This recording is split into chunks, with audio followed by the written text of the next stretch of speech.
আজ আমি রান্না করে আপনাদের দেখাবো লোটে মাছের পাতুরি। লোটে মাছে এক এক করে নুন, হলুদ, পেঁয়াজ, ধনেপাতা কুচি আর লঙ্কা কুচি মিশিয়ে নেব। বন্ধুরা, আমি এখানে একটা পেস্ট বানিয়ে নিয়েছি।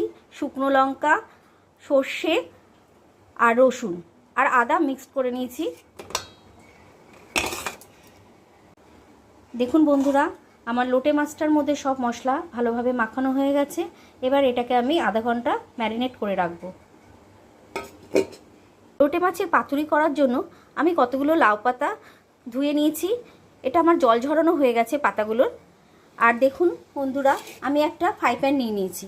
ফ্রাই প্যানের মধ্যে এবার পাতাগুলোকে সাজিয়ে দেব। আর ফ্রাই প্যানে আমি একটু কাঁচা তেল আগে থেকে দিয়ে রেখেছি, সর্ষের তেল।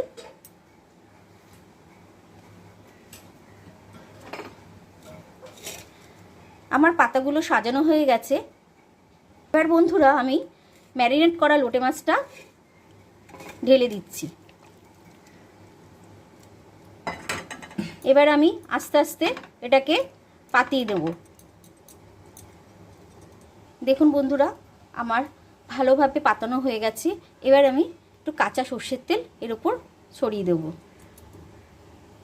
এবার আমি লাউ পাতাগুলো দিয়ে মাছটাকে পুরো ঢেকে দেব।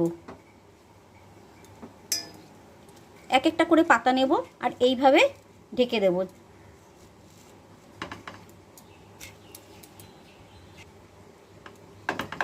দেখুন বন্ধুরা, আমার মাছটাকে ভালোভাবে ঢেকে দেওয়া হয়েছে লাউ পাতা দিয়ে। এবার এটাকে আমি কিছুক্ষণ স্টিমে রাখব। গ্যাসটা আমি অন করে দিয়েছি। এবার এই ঢাকনাটা দিয়ে আমি ঢেকে দেব।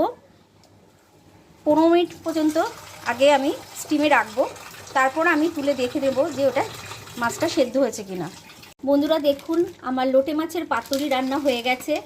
আর দেখুন, কড়াইয়ের চারপাশ দিয়ে তেল ভেসে উঠেছে। আমি পাতাটা সরাচ্ছি। এখন দেখে নিন কত সুন্দর রান্নাটা হয়েছে।